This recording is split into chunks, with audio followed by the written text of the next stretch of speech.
Bonjour et bienvenue dans un nouvel épisode de Niptech Innovation.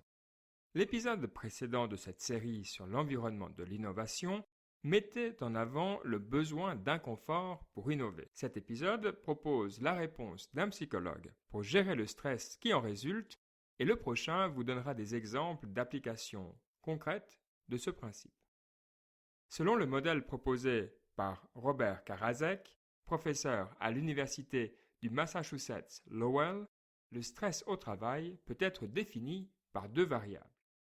La première est la demande psychologique, qui mesure la quantité et la complexité des tâches à accomplir. Les questions à poser sont par exemple « Mon travail me demande de travailler vite » ou « Je reçois des ordres contradictoires de la part d'autres personnes ». La deuxième variable est, dans un jargon bien scientifique, la latitude décisionnelle.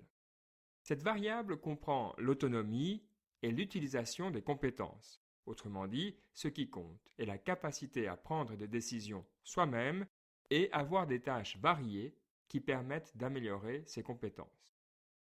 Karasek a créé un questionnaire que vous pouvez lire sur notre site. Ce questionnaire permet de classer les travailleurs dans 4 catégories, selon qu'ils ont une demande psychologique et une latitude décisionnelle forte ou faible. En bas à gauche du graphique, nous avons les sujets passifs. En bas à droite, nous avons les sujets détendus, c'est-à-dire qui peuvent prendre toutes les décisions qu'ils veulent sans avoir un travail trop contraignant. Cette catégorie est rarement utilisée par les individus pour se décrire. C'est un peu comme la licorne, tout le monde la connaît mais personne ne l'a vraiment vue. Dans le cadre de l'innovation, évidemment, la demande psychologique va être élevée, sans quoi on peut dire adieu aux espoirs dans ce domaine. Par conséquent, nous pouvons oublier ce bas de tableau. Le choix qui reste aux entreprises n'en est donc pas vraiment un, car dans le haut du tableau, nous retrouvons les sujets stressés, qui ont un travail très contraignant et très peu de liberté, et enfin les sujets actifs, qui eux ont un travail à la fois contraignant et beaucoup de liberté. En bas.